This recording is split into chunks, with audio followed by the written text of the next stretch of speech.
right, we are now recording. Before we start the show, I'm just going to get some water because it's pretty hot in here and very warm. So I'm going to get some water. Be right back. All right. Glenn.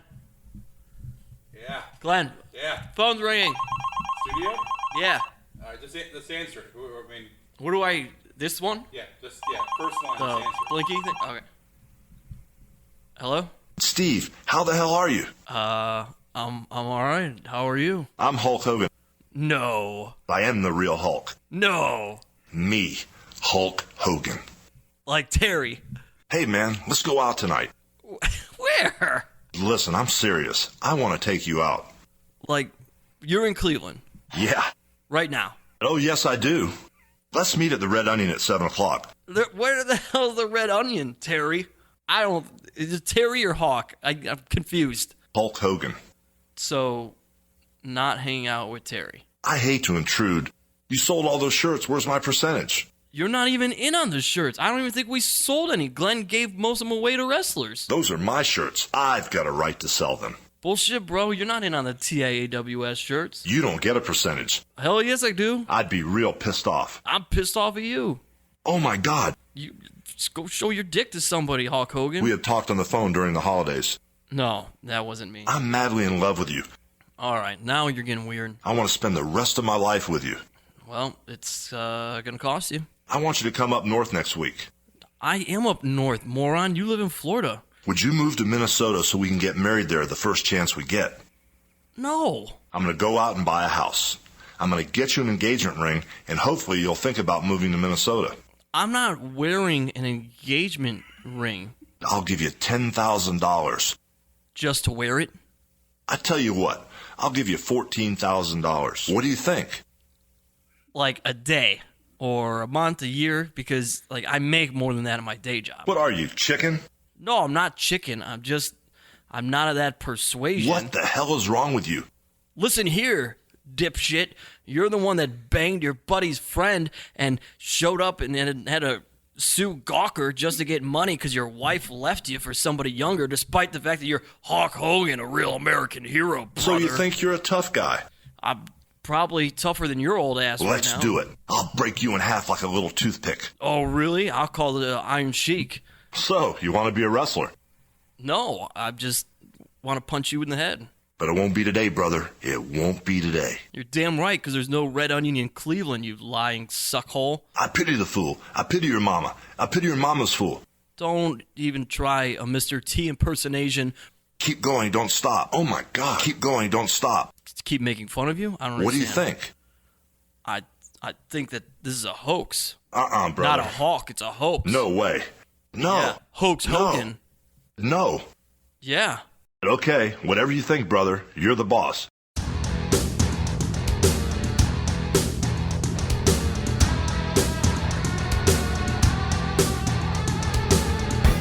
Produced by the Cleveland Sound Radio Network. Here is the This Is Awesome Wrestling Show, hosted by Glenn Moore and Steve Guy.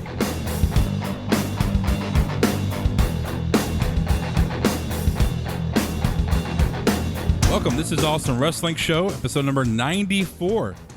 I'm broadcasting live from beautiful Cleveland, Ohio, on a hot, muggy day here in the studio, 6 episodes away from episode 100. And we have plenty of the news to talk about with the brand split happening. Officially, the first 2 episodes of Raw and SmackDown post-draft took place this week. We'll hit on that a little bit.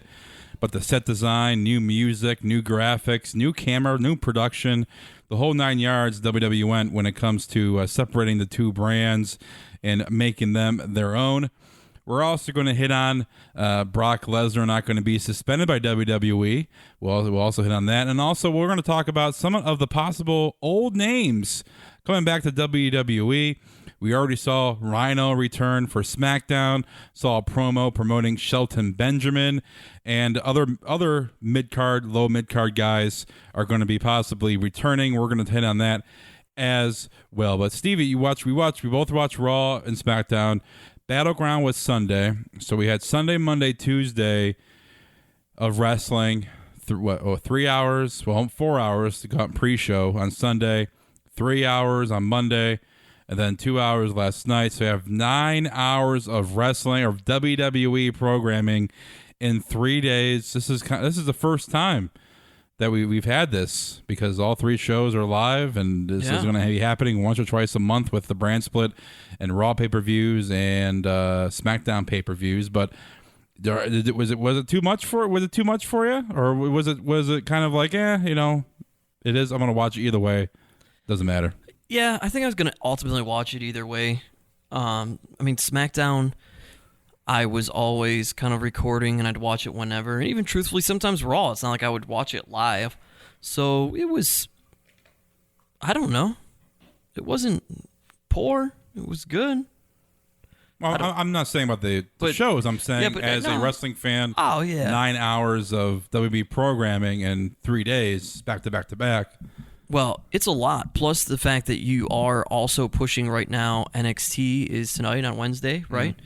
Mm-hmm. Or I guess it's what CWC is going right now. So, yeah, there's a lot of programming that they want you to watch. That's a lot of brand loyalty. That is. If you are watching 9 hours of wrestling in 3 days, you're either A, you're single, B, you have an awesome wife, or C, you're just going to watch wrestling no matter what it is, what time it's at. And I want to give shout-outs. I know we have some listeners overseas. Shout-outs to those people watching it live, because they are watching it live at 1, 2 in the morning their time. Yeah, and watching it from 1 to 4 in the morning when it comes to pay-per-views. I think 1 to 3, 1 to 4, 1 to 3 a.m. for SmackDown, 1 to 4.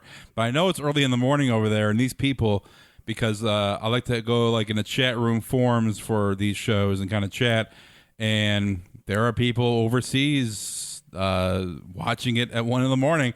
If I was even though we are hardcore fans because we do a podcast about professional wrestling, if it Raw and SmackDown were on at 1 in the morning, I would not be getting up. It's nuts. Yeah, I would not be up at that time to watch. That's a DVR for sure. Yeah, I guess that was the one thing that was nice about SmackDown on Thursday, was it did break it up a bit.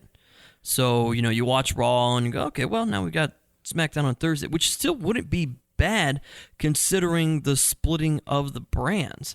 You still have, you get a little bit of a break from WWE programming, and each one, no matter what, you're not going to see that episode until a week later anyway. So why would it matter? It's not like you need to follow it up real quick with the other brand. This could, I don't know. It remains to be seen. We're only 2 weeks into SmackDown Live. First week, of course, with this new brand. This will either really help them or it will hurt them. People will either feel like, whoa, this is entirely too much. And heck, maybe TNA ratings will boost even more because all of a sudden Thursday will hit and be like, yeah, I want to watch something that's not WWE. Or this will really help them, and people will just be like, yeah, I'm so excited. Now I can watch SmackDown the next day. And that's how they plan the beginning of the week.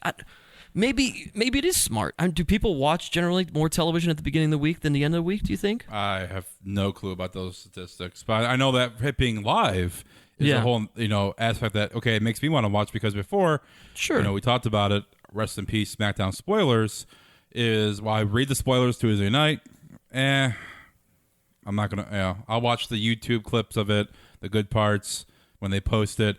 And then if it's a shocking episode, which rarely it is, I would tune in. But now with the brand split, and you have some top guys over there, even though the roster is not as deep as Raw. Yeah. It adds that. And I'm still, like last night, I was like, oh, it's 9:30. Oh, we still got an hour and a half left. No, there's a half an hour. I'm still like in the process of Raw and pay-per-views, like a 3-hour WWE event, because I'm not used to watching SmackDown in its entirety. Yeah. So you still have that. It's definitely a different feel because it is live. Yeah. I just wonder, could they have done it live on Thursdays? I don't know. Would have been smarter. If the argument is because they used to do it Monday and Tuesday to coordinate the travel because of all the stars and everything, well, if you've split up the brands now, the same guys that are on Monday aren't appearing on that show. Some top guys are going on SmackDown from Raw. True, there'll be some in the dark matches. Right. You had I think you had Cena compete after Raw, so you're gonna they have some top SmackDown guys. Tag match. Yeah, And what was Rollins going on was with that? one. Is that going to be an ongoing thing? What is the purpose of it? I guess just to entertain the live crowd. Yeah, I think. Well, obviously those dark matches are for live crowd only, so it's Yeah. more. It's to get a chance to probably people that bought those tickets in advance that wanted to see maybe a full roster, You mean like our friend? like our friend. I forget his name. It's not. I don't know. We'll call him Marky Mark. But it's I mean, people like that wanted to see maybe more of an in-depth roster, maybe a full roster. Maybe it was for throw them a bone. Maybe it won't be a regular thing, but I think it's more for travel. People are traveling Monday, Tuesday, and then people who are on Monday have Wednesday, Thursday off. They can go home for a couple of days. Yeah. I think if you break it up to having live on Thursday, the guys need to be there, roster needs to be there, and also not just the wrestlers, but office staff, agents. It gives them a whole extra day to do maybe more work in Stamford than it is to be on the road again, more traveling, more money for airfare. And that road crew may be going to both shows. I think there is only one road crew. Yeah, so that's a lot for them. Yeah, it's a lot. And you know who our friend, as we talk about him, the guy that was on the news, he actually is the big winner of all this because remember, he got SmackDown tickets. Yeah. And who's on SmackDown? John Cena. And? Daniel Bryan. Look at that. So I'm sure this guy is not complaining whatsoever. He'll find something. Yeah. I wanted to see Seth Rollins. Yeah. Now that he's back. I'm a huge wrestling fan, and I wanted to see John Laurinaitis. Yeah. Okay, so let's get into us being a little bit more in-depth wrestling fan. Noticeable changes when it comes to maybe the production of the show, the set, and theme song. Because all that was changed for these two shows, which is cool. Let's go with Raw. Raw, they have a arc around the entrance. It's the HD set. They still have the kind of the it didn't change incredibly much. No, the reason why the logo definitely. Yeah, the reason why I love the logo. I don't know about you, but I love that. Yeah, logo. I like that logo. Yeah. The reason why they won't change, and people were even for SmackDown, bring back the fist, and the fist does make an appearance because in the opening video package, the object that is falling from the sky onto the world, whatever, when they do that, is the SmackDown fist. So the fist is there. They haven't forgot it entirely. But people are asking for a new set, old school set. The reason why is that little wavy LED HD thing they come out of. Yeah. That is one huge room. Yeah. And that's Gorilla. And if you probably saw it for Shane and Daniel Bryan, they walked out of that room. It has TVs. It's all one big enclosed room for Vince and Triple H and Dunn and all those guys. And that room is easily transported onto a truck. It's all one big piece, and it has like images on it and has TVs built into the wall. So they're not going to change that up for the set for people to be happy when it's very convenient for them to ship that because it's one crew, it's one set. He has a logistics thing. Yeah, so that's the reason why you're not going to see the fist. You're not going to see any noticeable changes when it comes to that part of the set. But I liked how they added the arc. For SmackDown, they made it like remind me of me being at TLC 2011 when they have like the big LED structures on each side of the Jumbotron. And then for TLC, they had ladders hanging down, but there was obviously no ladders for SmackDown. Yeah. There's no ramp. For Raw, there's a ramp. And for Raw, they're bringing back the old WCW announcers style, putting the announcers on the stage. Yeah, remember they did that at one point for Raw? There was a moment. That was when Bischoff took over. Yeah. I don't like that necessarily. I mean, there's an element about the wrestlers going through the table and into the table and interacting with them that's kind of fun. Also, when you bring in the Spanish announce team or German announce team for certain Raws, where do they go then? Usually all pay-per-views and shows, there's about 8-9 announce teams, and they are in front of the hard camera, sitting in front, like when Funaki. Yeah. Towards the stands. Yeah. So they're like you kind of mingled in the stands. So there's there. You put them there, but yeah, you have no ringside announcing crew, which is the guys announcing don't need to see live because they're looking at the monitors anyway because they're not calling anything that's not on the TV. Yeah, it's just more.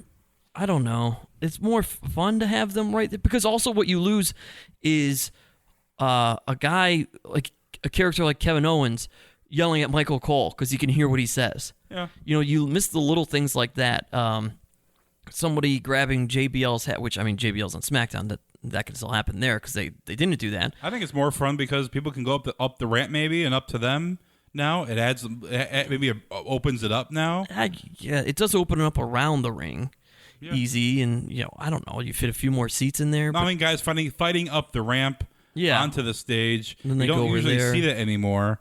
Maybe they go over there. That's another prop, and it mixes it up because I feel like going through a table now is done so frequently. Right, it kind of is lost its luster a little bit. Yeah, so, that's fair. But to shake it up, to make the brands recognizable, no ramp for SmackDown, ringside announcers for Raw. They have a ramp. They have announcers on the stage. I think it breaks it up and it makes the brands recognizable. And hey, I think it's more for the pay-per-views. When like SummerSlam, the Raw announce team is on top of the stage. And the SmackDown down by the ring, and I'm sure they'll alternate between the matches. That way, the Raw guys can not be noticeable on camera sitting on their asses. Yeah. Same with the SmackDown. You will not have then any interaction where they have like a special guest and maybe it's like the number one contender and the champion's wrestling at the time, or it's the champion and number one contenders in the match. You're going to lose that interaction that was so common in Raw. And then it's like, then that sparks a fight. Yeah. For the guy to have to go out of his way to go all the way over there, I don't know. Even but now, we'll see. It's early. I like it. I like the cosmetic changes. Now the production of the camera angles they're using too. Did you like the new song though? Yeah, for Raw, SmackDown, no. Raw, yes. I don't know if I like the new song on Raw. I enjoyed it more than Tonight's the Night. Tonight's the Night, it was awful, terrible. Now, there was something weird. I don't know if anybody paid attention to the lyrics. It was either Raw or SmackDown. I don't remember which one. But basically, there were lyrics about not something, but someone going down. Like, it basically was talking about somebody going down on someone, and at some point it even said, drop to your knees. I think it's SmackDown. I think it is. But Raw is like, you're on Raw. Like, I like it was catchy. SmackDown's always had crappy themes, except for like their initial theme back in '99. They've always had the crappier theme. Which didn't they have Let the Bodies Hit the Floor at some point? Or The Beautiful People? Beautiful People, which was great too. But other than that, how about like them using the camera on the what was that little gym on the gym? What's that in the camera when you move it around? And it's like on the weights. Yeah, and it has on the pulley. Yeah, I don't know what exactly. Gym cam. I think it's a gym cam. Jib. There. Jib camera. Cam. Yeah, jib cam. The jib cam and like how it comes like over the rope like and they that. had it over like the crowd for the match, and and they had it for SmackDown primarily, but for Raw they had it too, coming from like the crowd down. Yeah, they came down. It almost felt like I was playing a video game. That's what I was going to say. It's a very video game-esque kind of camera angle. You almost got to get used to it. Yeah, I was going to say, I don't know. I don't dislike it. I don't like it. I just have to get used to it. Yeah. I'm not for or against it either way. Just, all right, this is a new way to watch it. Anything new when it comes to these, even the brands, the logos, anything new to go along with what they're trying to do, I'm all in favor for. And Backlash is coming back, kind of bringing back Clash of the Champions, these old school names. I'm all for it. What they have to be careful with all these new camera angles, though, are the spots themselves. You can't peel back the curtain entirely. That's done. If you get a wrestling match from every single angle, and I know that these guys they do a phenomenal job with the production and switching cameras at just the right angles. It's been awful, dude. It's been terrible. They do that shaky cam with guys punching each other and the camera's going down. It's tough because I feel like I'm going to throw up because it's a live show.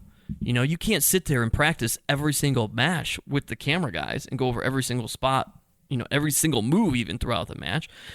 That's very tough, and they have to be cautious with it. I think sure camera angles are fun and all, but you can't give away the magic tricks, right? Well, that's why they got to have special cuts, and they've been doing that well for years. But the whole like wacky follow the punch, coming down with kicks is a stupid. But with those angles, if you cut it well, it works out. The one thing, a person that was at SmackDown, tweeted me a photo of his seat. He was on the floor in the corner on the hard camera side, and he was obstructed basically the whole time because of that camera. That's what I was going to say with those, too. That's going to be tough. You have that big structure. You have people standing, the workers, and you have people who paid a lot of money to sit there. Oh, yeah. I wonder if that's going to be a hassle, too, because you don't usually have those problems with the jib cam because they move it back and forth and the hard camera out of people's ways.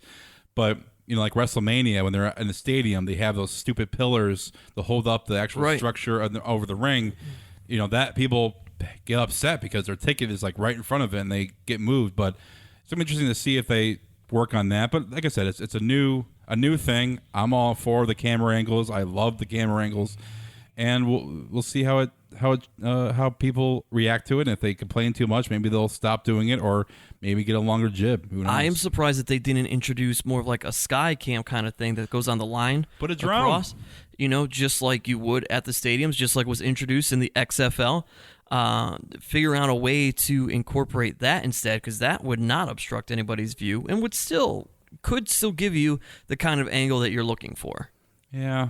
That probably takes a lot of work to get that up and ready, and these guys get there and they have a certain amount of time to do that. Yeah, do everything, and not a lot of arenas either probably have the capabilities of harnessing 4 big cables like that. I don't know. Plus, you need to hire someone to do it, how to figure out how to plug it in with tying it in with production. I did like how they had a little camera on top when they did like ladder matches back in the day, and you had that bird's eye view. Down. Yeah, that was pretty cool. Yeah, but hey, the changes so far out of the wrestling and the wrestlers, and taking that out of consideration, the cosmetic changes of WWE, I'm all for, and I'm not been disappointed. I am not a fan of the post-match interview immediately.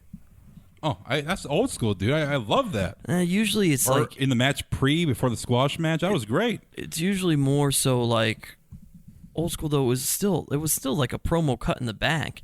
It wasn't necessarily in the ring as much. I don't remember that happening. That was a rarity. That didn't really happen that often. I think having guys like who really have no personality, like a Saxton or a Phillips, those guys. I mean, the gone are the days of like a Mean Gene, where they had personality and the wrestlers had a rapport. They went back and forth. Okay, yeah, but it could set up for storylines without having to devote a whole segment to a guy shooting a promo in the back. Like how Reigns, after he lost. If he wanted to turn him even more heel or into a bad guy, he could be interviewed and say, blah, blah, blah, some bad guy stuff. Yeah. Then walk away. But this leads to the squash matches, which is returning to WWE. We saw 2 of them this week. Right. We saw Britt Baker from AIW make her official Raw debut. Poor Britt got busted open. Yeah, Nia Jax took her to school. And then we saw James Ellsworth, who is a local wrestler, which is what it needs to be. It doesn't mean to be some indie starling. It just needs to be a body. It means a guy that can work, take some bumps. That's all it needs to be. So James Ellsworth, who is known in the area, the Appalachian area of what's his name here? Jeez, what did I? Pretty Jimmy Dream is his indie name. He's 31 years old. He's wrestled the likes of Jake the Snake, Rock and Roll Express, Matt Hardy, Raven, Tommy Dreamer, and the Sandman. And he's a proud representative of the Adrenaline Championship Wrestling, the ACW. So I like it how Saxton went in the ring, interviewed the guy before Braun Strowman came out, and he goes, "Hey, I have 2 fists. Anything can happen." I like that because when you see the guy in the ring, if they didn't interview him, you already know. Okay, squash match, whatever. You got the hints. Him being interviewed, he's like saying anything can happen. It kind of gives it more. It gives it more credibility to these matches. Interviewing the guys that are going to get squashed. He's going to lose anyway. Yeah. But it kind of gives it more of a. He's going to give it his best shot. It's more of a worthy segment on Raw for the television viewer because you interview the guy that thinks he has a shot. He's not going to win. But it gives it more credibility. I used to love those kind of matches because, hey. It is a good way to reintroduce a character like a Santino Marella if you're going to ultimately do something like that. No, it's more for like main big guys. Like No, I mean to put the right. I understand, but to squash them and put them over, but to have that element of surprise. Like remember Santino was just a local competitor from Milan, and all of a sudden they kind of did the same thing. Well, what's your name? Santino Marella, and then he wins the Intercontinental Championship. Doing this is a great way to put these other guys over. They have the squash match. I get it. They look huge and massive. But then every once in a while, if you want to throw a sneaky guy in there. But I love squash matches, and it's better than burying a guy like Heath Slater or burying a guy like Curtis Axel. You're using a guy that is going to make his debut on Raw, never been on TV before. You build as a local competitor, and it gives a person a chance in that area to be on TV and to take some bumps and to add to the resume. That's basically what it is. Yeah, I agree. I mean, and look, bring back the squash match immediately made Dolph Ziggler relevant in actual wrestling again. Yeah. Which, happy birthday, heel Ziggler. Yeah. And Triple H. Triple H. We all know whose birthday is being celebrated in WWE headquarters today. Definitely not Dolph Ziggler's. When Triple H is born on the same day. Paul Levesque. Squash match returned. Love it. Love Nia Jax, what she can bring to the Divas division. And then, obviously, Strowman doesn't have the kind of feel of being in the Wyatt family. Like, he's out on his own, which is terrific. Cut his hair differently. Repackage him to be a monster guy that reverse chokeslam is just brutal. I loved it. Love the reverse chokeslam. He's a large man. Everything he does is brutal. It's terrific. Loved it. So squash match to kind of get these guys, get some credibility back to these guys, and whoever is and introduce Nia Jax. Did you like the way they had the close up of her eyes while she's walking down the ramp? Kind of cool production work, dude. new stuff. We always bitch about the production and whatnot, but they're trying new things. They're trying. Yeah, no, it's good. It's good that they're trying some different things. It'll be fun. It'll be interesting to see. She used to be a model? Nia Jax? Yes. Oh. She used to be a model. Wow. What kind? What do you mean what kind? I mean, like, fashion, swimwear. Like underwear. Underwear? Bra lingerie? and panties. Lingerie? No, bras and panties. That's lingerie. Lingerie? Well, no, like bras and panties as in everyday wear. Oh, like in a Kmart catalog. Yeah. Oh, okay. Penny catalog, yeah. All right. The kind that you find when you're a teenager and nothing else to look at when you're trying to take care of business. Oh, wow.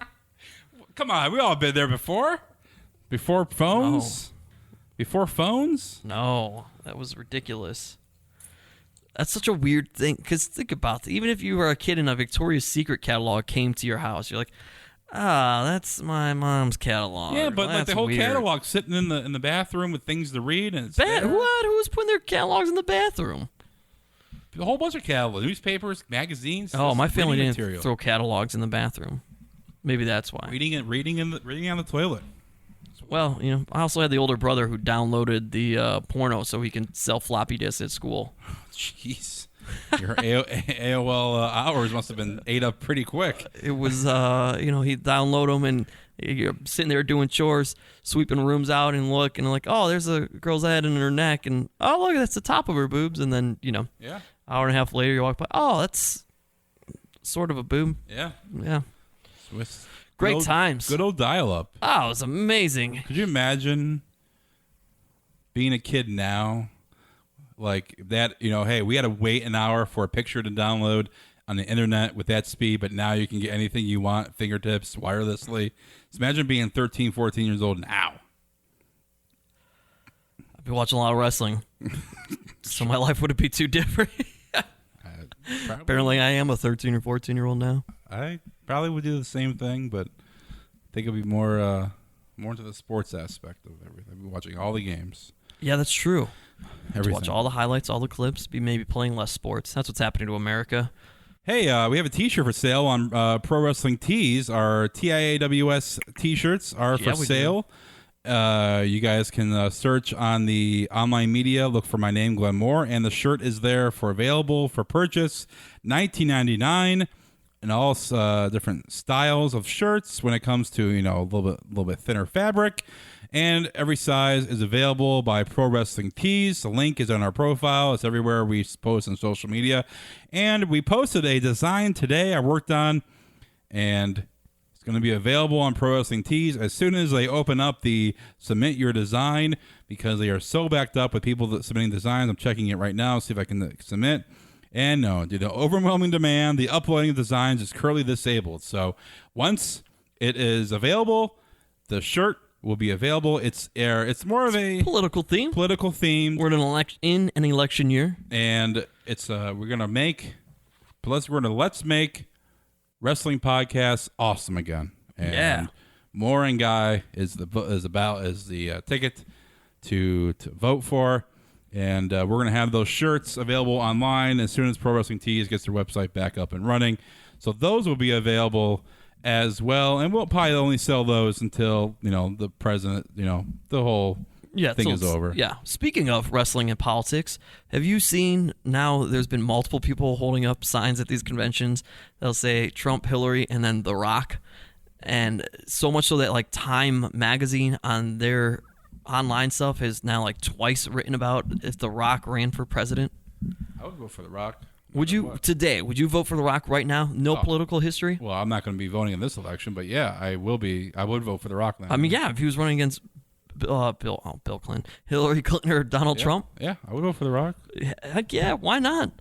The Rock has never let me down. He's a great leader, very charismatic, very smart. He's never let. I don't care about his politics. I don't know about his politics. But I don't either. It says he wants to run one day, potentially, but not now. I think maybe you'll have Donald Trump, that'll be Hall of Famer, and then in 4 years you're going to have Jesse the Body Ventura, and then in 4 years after that you're going to have The Rock.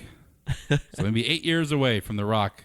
Maybe officially by throwing his hat in the politics. He'd be about 50 or so by then? Hey, perfect. Might be done doing action movies finally. Yeah, probably. Probably not. Will be done wrestling, maybe? Probably not. No, he'll never be done wrestling. No. He'll come in as the president and wrestle. That would be great. Oh, that would be terrific if The Rock if he actually wrestled a match as president of the United States. If he's president of the United States and goes to WrestleMania. Could you imagine the amount of Secret Service at WrestleMania? It's already usually heightened in security. No, I know, but I'm saying if The Rock was competing in the ring, like fighting, and he is a leader of the quote-unquote free world, like... That's an international event. I mean, dude, you have 100,000 people there. Has a president ever been at a WrestleMania, let alone wrestled in one? That's a good question. I don't think a president has been to a WrestleMania. Former presidents, I think, have. Yeah. But I don't think a current or in-office future presidents, yeah. I don't think Obama has attended the WWE event, let alone WrestleMania. Before that, Bill Clinton, George Bush? I don't think so. I don't think so. So imagine if The Rock competed in the ring as Mr. President. That would be terrific. He's got to go over, right? Oh, he can't lose. President would be mocked forever if he lost. It's got to be a non-title match then, and it has to be against a foreign entity. It has. Well, that's the trick. Then it has. I mean, it can't. It almost can't be against a foreign person because then you can't have this international incident. You know what I mean? It has to be against them. 8 years. It could like be. Rusev.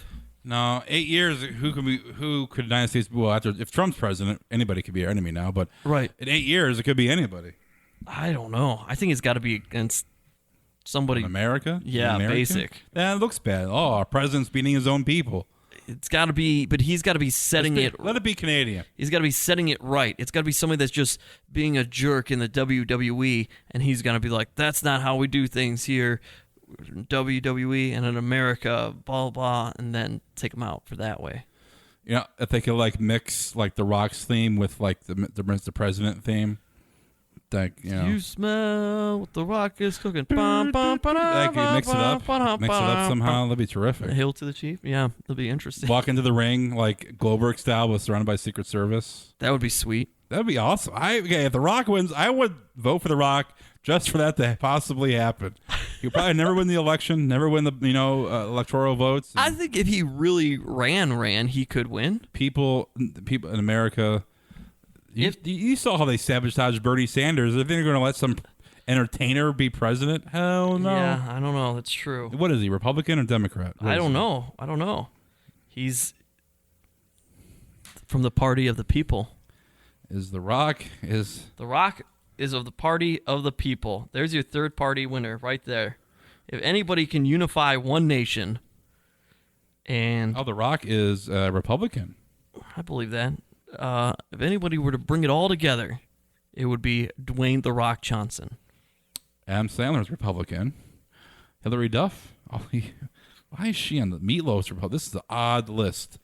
Did you just look up celebrities in political? No, I said, is The Rock Democrat, Republican? This is from MrConservative.com. Has a slideshow of 10 most surprising Republican celebrities, and The Rock is number one. I trust him, Mr. The Rock is Republican. So he can pass the torch after we have 8 years of Trump. If that's going to happen, hopefully. No, but that's a whole nother podcast. Do you smell what the USA is cooking? All right, another topic to talk about. Brock Lesnar will not be suspended by WWE. He is considered part-time, therefore does not get drug tested because, like I said, he is only a part-time performer in WWE. So he might not get suspended by UFC. He might. Who knows? That can linger on for a while, but at least in WWE, he will not get suspended. Rumor has it that he was going to be the first overall pick in the draft, and when the news came out, he slid down a little bit because of the allegations of him failing. Well, not allegations. He did fail a drug test, but what's going to happen with him. But he's going to be returning on Raw next Monday. And then you have Randy Orton with a promo that he wrote with an agent, with the segment agent. That was not him going off the cuff. That was actually him. That was actually planned. It was okay by everybody. And they did call Brock Lesnar to get the okay from him. It was good, though. Yeah, so it was a good little drop, but it was planned. It wasn't like Randy Orton, said it to be funny. But yeah, it was. But it was funny. Good way to set up Lesnar and Lesnar and Orton for SummerSlam. Bring in some real life stuff into it. What they did really well in selling that comment was when Jericho said, "Oh, you're gonna pay for that," and then he just kind of was like, "Yeah, probably am," as if he was going to get fined or something. Isn't good guy Orton kind of awkward? Doesn't seem right? A guy that has punted people in the head and handcuffed a man while he kissed the guy's wife. This just seems a little. He's fun. A little weird. I enjoy good guy Orton in his sarcastic thing. Here's the thing. Years ago, when Randy Orton first came about and Evolution turned on him, I honestly was so high on Randy Orton that I was like, this is the answer to a Steve Austin if you want. Because the guy does well in the ring and, people, he's kind of a dick, but he can say stuff. And at the time, he would say pretty witty, sarcastic things. Yeah. And that never really materialized. But he's not bad. I mean, think about it. For comparison's sake, Steve Austin was a good guy, and he'd bash everybody with a chair and stun women. Give him the Stone Cold Stunner. And he didn't stun them in a good way. Give him the Stone Cold Stunner. I mean, I don't know. That's just the nature of where this business has gone. Yeah, but I just feel like just watching him try to be a good guy and not be a dick and not do his mannerisms of what he does when he's a heel. It's kind of weird, because especially I'm so used to seeing Orton as a bad guy and doing bad things and punting people and whatnot. I'll probably go back to it. Right now, it's just the love affair that, hey, welcome back. Well, I think it's more because nothing has been booked, and it's easier to it's easier to book a guy as a good guy with no competition, no face-to-face confrontation, and bring him back when you can save a heel turn surprisingly. Right. When the guy is in the ring like Lesnar or something happens down the road. But yeah, when he's not even booked in a match with somebody on his show right now. Yeah. And a little pro thing with the Miz. Oh, the Miz masks for a Battleground. Like, what is going on with that? Eyes wide shut. It's like, geez, man, this is very awkward. I think we're going to be, but I think in internal conversations, we are all going to be wearing masks now for MizFest in November. We all are going to be buying a mask of our choosing and walking around, which probably doesn't sit well with local authorities. Well, because we go to Cleveland and downtown and Parma. I think they'll be looking at us a little bit weird. Keep an eye on us, but for the most part, I think those masks are going to be making an appearance. But it makes them kind of feel elite because when you think of masks, you think of like masquerade parties and like people. It's a whole Hollywood kind of thing. So yeah, so I like that, and so overall, both for I think a good first week for WWE. I think Raw was light years ahead of SmackDown when it comes to the show. I think Raw was, but there's always so much more organization to Raw in terms of how this is how we've done it the entire time. Yeah, but I mean with the new roster and new people, it was just more excitement when it came, and we talked about it last week, and it's kind of. And the one thing that turned me off, and we talked about it before, was the bickering between the two brands. I think the thing that's going to turn me off about SmackDown is the damn yes chant. Like, you have guys in the ring that you're trying to put over, and Daniel Bryan is in there doing the yes chant. Like, it just seems like he's going over. Was it just me, or did they incorporate part of his music into the beginning of SmackDown music? No, because no. I swear I thought I heard his song as being, like, the beginning part of his song as being part of the SmackDown theme. Well, they had the little opening with them coming to the entrance, and then they played the SmackDown theme, and then they played this theme was already playing in arena. Maybe that's why it just seemed to mesh together for me. Because he was already in the ring with the superstars, and he was playing his theme. Yeah. But like when they introduced the six pack people, 5 people with whatever, and then they play like he was doing the yes chant. It just seems like the yes chant is always going to be over. It's simple. It's childish. Right. I'm not a fan of it, but whatever. But, like, it just seems like Daniel Bryan is the GM. He's not a wrestler. He's not trying to get over in any way. And you had the whole roster out there, and everybody's chanting yes, and he's doing the yes chant. Like, just seems like he's overshadowing the rest of the roster where you're trying to get over on a new show. It was kind of bothersome a little bit.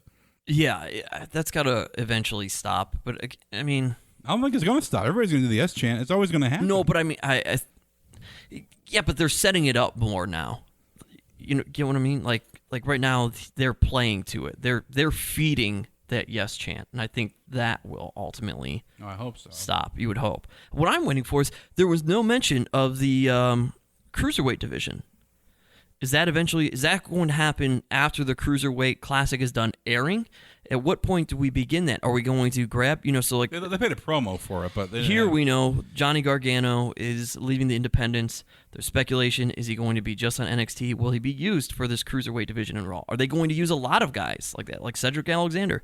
Will they be using guys from the CWC in the Cruiserweight division? Or will it just be the handful of people that are on Raw? I mean, how is that going to work? We've yet to hear anything about that. What I was told is that the primary cruiserweight guys are going to be using NXT with storylines and stuff down there. Mm-hmm. And when they come up to Raw, a few of them will come up each week, and they'll have cruiserweight brand matches, and they won't be full-time on the road guys with Raw. Right. It will be different guys each week. Not a different guy, but it will be a handful of guys that compete, but you will see mainly on NXT. Will there be a cruiserweight champion? I was not told that there will be a physical title belt. So, but they will be main. They'll be in. So, like, for example, I'm not saying this is going to happen, but Gargano is signed to NXT full time. Not sure if he's going to be moving down there or coming out of Cleveland. That hasn't been decided yet. Right. But he will be on NXT full time, traveling and being on the show with his main storyline. But like that guy. Gargano could go up to Raw a week or every couple weeks and compete in a match in a cruiserweight brand, but there won't be like any storyline yet. There'll just be guys going out in a match. Oh, this is cruiserweight. Literally just a cruiserweight match. They do flippy shit, like, and then they go back to NXT, do their thing down there. So that's what I was told the way it's going to be. But the roster for Raw is already deep. So and you can mix in like a Zayn here, Neville with these guys too. So you might get them competing. But right. I think if you're going to bring some guys up, have the kind of like their own thing going, brand them as cruiserweights. But like you won't see like Gargano versus Braun Strowman or Gargano versus Seth Rollins. It's definitely going to be cruiserweight only. Yeah. So, but yeah, I think they ran a promo. But then again, both these shows are still starting off kind of, on paper from some scratch. So right. Once they fit everything in, kind of get SummerSlam out of the way, and they have their own brand pay-per-views where they have like every other month a pay-per-view almost. Then they can kind of mix in more time for these guys, and you're not rushing to build storylines for pay-per-view. So, but yeah, I'm excited to see like a guy like Gargano and Cedric Alexander, who has worked literally his ass off to get into rip shape, and from what we saw last year and to what he is now. So kudos to him. Zack Sabre Jr. we saw here this past Friday. He's been in Cleveland a couple times. He was offered a contract. He turned it down for personal matter. So maybe next year he will be with NXT. There's no rush for him because he can make loads of money. Oh, so much, yeah. And like that's cool. Like that's cool that some guys like the Young Bucks and Zach, they don't have to go to like their mentality is I don't need WWE to validate my career. Like that's not like my end game. Like I can keep doing this for 10, 15 more years, make bank money, and have my own schedule and be who I am. Like I love that mentality. And all these like young guys, I want to go in WWE, but like that shouldn't be like your goal. Your goal is to make like the indie scene, do it on your own, build your brand, and not just be, I want to get called by WWE tomorrow. Like I was just going to say, does this help or hinder? You're a wrestler on the independent circuit. As much as they're pulling from now, especially with the cruiserweight, because there's probably more cruiserweights than anything else on the indie circuit right now, I would say. Yeah. Does this help or hinder you as an individual in how much money you make? And so, what I mean by that is essentially everybody's leaving. Everybody just keeps getting grabbed, and the most you're going to make is still going to be at WWE. Or does this help you in that if you are a fantastic performer on the independent circuit, are you able to make even more money now, basically by being like, hey, to the indie promoters, look, guys, I have the opportunity to go to WWE, but if you increase what you pay me per appearance, I'd be willing to stay. Yeah. Do you think, which way does that... a guy that... Do you think there's more of a push of these guys wanting to go to WWE even more because there's more opportunity there? Or do you think some of these guys start to make even more money on the indie circuit? I think if you're starting out in the indies and you're doing everything you can to be in WWE, I think you're doing it wrong. I think you should own the indie scene and merch the hell out of your, because that's the way you make money is merch. Right. And you build yourself to where people are calling you to get booked, and your price is up. People respect you enough to pay you what you want, and you wrestle Friday, Saturday, Sunday. You travel, and you make a weekend out of it, and that's what you should be focused on. And I think some guys that I talked to at AIW, some young guys. I'm not going to name names, but some are like, oh, WWE, it's like would be great. Like that's where I want to go. I mean, that's great, but you should be like not even worried about that right now. You should be more concerned about, hey, I'm going to make it the indie scene. I'm going to make a cool T-shirt, make merch, sell stuff, get involved with different promotions. It's just and like guys like Zack Sabre and who has made a killing over the UK, the Young Bucks, like Gargano, who has a freedom right now to be in NXT, to be in the network, to be featured, but also travel with indie scene up till October.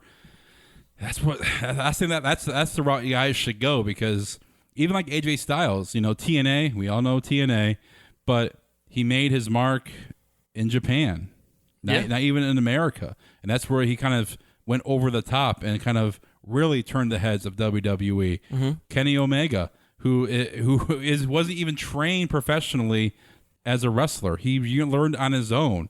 He went over to Japan. He's been offered WWE contracts 3 or 4 times, and he's turned it down because he just loves the indie scene and loves being in Japan, and he feels like he's not ready for WWE. And I'm sure if they offered a boatload of money, which probably they have, but like a guy like him who is talented in front of a camera in the ring, he could be making big bucks, but he's making a ton of money on his own, living the dream in Japan. Like, when you have that kind of life, these big indie names, it's like, why go to WWE where possibly it's not going to work? That's what I'm saying. It's gonna be interesting to watch. I think you will still have a handful of guys who see this as being opening of the floodgates and it's all sorts of opportunity. But the smart guys, like you're talking about, like a Kenny Omega and even guys like Zack Sabre, who might look at it and say, timing's not right, and I can command more dollar because now you are even more of a rarity on the independent scene. Yeah. If so many people who are top level or even that next level down are going to NXT or whatever. Yeah, it'll be interesting. It'll be interesting to watch. It'll make AIW fun. They got to reload with talent. I gotta ask you, Glenn, only because I'm still reeling from that show last week. Do you have a favorite moment watching Absolution last week when you were there? Probably Kingston coming back. That was great. Yeah. The tag team. That was probably my moment. I enjoyed that too. Yeah. He was Eddie. That's a freaking guy that I don't know ever gets enough credit as much as he does. To come back and all of a sudden he's babyface and people are used to him being a heel. He does such amazing character work. Like to be a face but maintain that personality he has as a heel. You know, just cussing at Frankie as his partner. But still maintaining that edge that he has. Yeah, he is, a guy that will never make it to NXT. He will never make it to WWE. Yeah, but he knows that. He'll tell you that, and he'll tell you why. He can retire tomorrow and be happy with his career. But he is a guy that is well liked in the locker room. Everybody loves Eddie Kingston. It's a blast to hang out with, and he is a guy that will work his ass off. He will do what he has to do. He knows how to get heat. I don't think he knows how to get I think he knows how to be a face, but he's even in his promo at the end when he's talking to Flynn. Yeah, it was kind of like a little bit condescending, a little bit dickish. Yeah, but he was a nice dick. Like he was right. That's what I'm saying. Like he maintains the base, the root of the character that he is. So that was I mean, but he can get heat. He can cuss you out, which I think is missing from wrestling. So I think everything is too PG. Everything is too nice. Yeah. You got to earn heat the nice way because you don't want to upset the kids.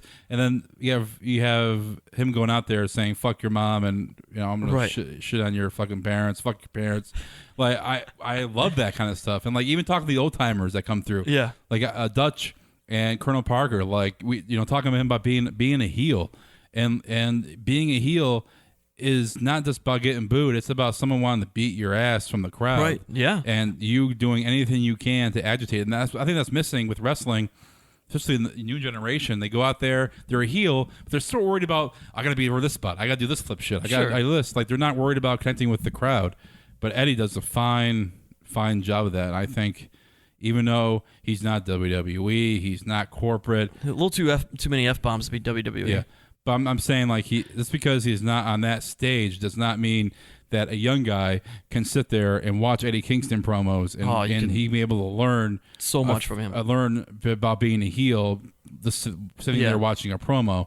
And if I'm in the locker room with him, I would, if I was a wrestler, even as a guy there, I still dissect and ask him questions. But if I was a wrestler, I would be. If I was a heel guy, he would probably be the greatest resource in the locker room. Oh yeah, I loved the reaction that Eddie got from the crowd, and the first match when Matt Cross came out, and nobody knew that he was coming. Yeah, that was an awesome pop and crowd reaction too. So just watching those two surprises, so to speak, for everybody was a lot of fun. Yeah, to see the kind of response that those guys command from a room full of people. It was great. It was a great.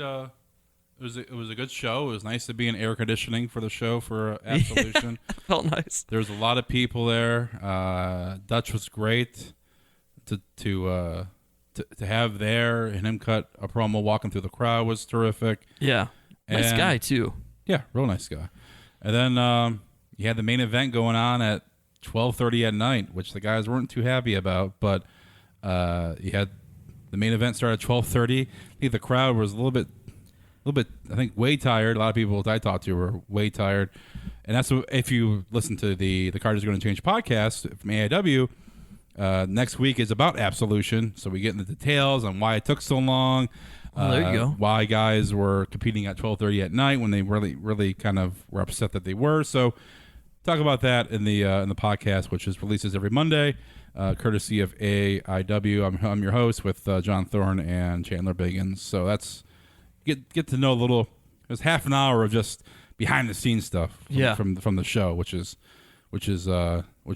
terrific. So yeah, it was overall a good show, and they were going to take October off. Now they're not going to, and they have 4 shows in the next 2 months. It's going to be a lot of wrestling here in Cleveland. Did you do commentary? Yes, you did for Eddie's match. Yeah, for Eddie and Frank's then match. for the Gargano match. Oh, you did commentary on my match? I thought I watched that match, and I was like, Didn't you boy, hear? this sounds like Glenn. But I My didn't. voice is I very didn't think. distinct. I know. I didn't Distinct. think that it was you though for some reason. No, Wadsworth and I didn't talk that much because the match was like 3 minutes. Yeah. And we didn't say a word during the during my part. Then it was the I heard that. Yeah. shenanigans I almost fell asleep, but Yeah, okay. please. That was a lot of fun. A little bit too long. We got to recreate NXT Redemption with Derek Bateman and Maxine, and it was a blast. Crowd enjoyed it, and that's what mattered. Hey, I didn't write it. I was just a part of it. I know Kingston was with us, Yeah. and Eddie and I were just like looking at ourselves, just like, what is going on? It was absolute ridiculousness. But a lot of fun. There was a reason why that kind of NXT was not Yes. not very liked back in the day. Yeah. When it comes to NXT. There's a reason why people who performed on that NXT also still did not like it, but he just decided to mock it for that anyway. Oh, there's a story I got to tell you off the air, which I don't think you know, but I don't want to say it on the show. All right. But I'll save it at the show. So we'll end it right here, and we will talk to you guys next week. Episode number 95 will be next week. The awesome finish. Oh yeah. We'll do the awesome finish. We haven't called Scott Steiner in a bit. We haven't done that. We'll save that for a little bit later. All right. But yeah, let's go into the awesome finish.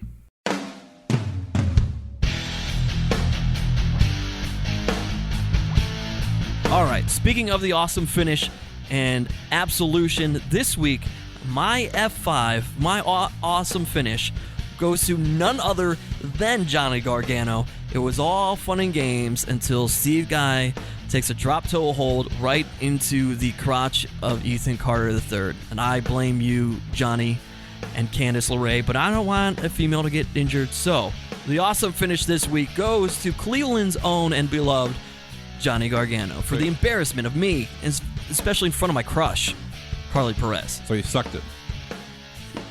Face planted. You sucked into it. You sucked it. The Young Bucks would say you sucked it. The Young Bucks would say that, yes. Right in front of my super crush. F5! Here comes the pain! F5 connects! The F5 connects! All right, my awesome finish, even though we talked highly of him, is Eddie Kingston. Awesome finish goes to him because him and I were outside. He was smoking a cigarette post-match. What he does when he's done with the match is you don't do any cardio or anything. He smokes a cigarette.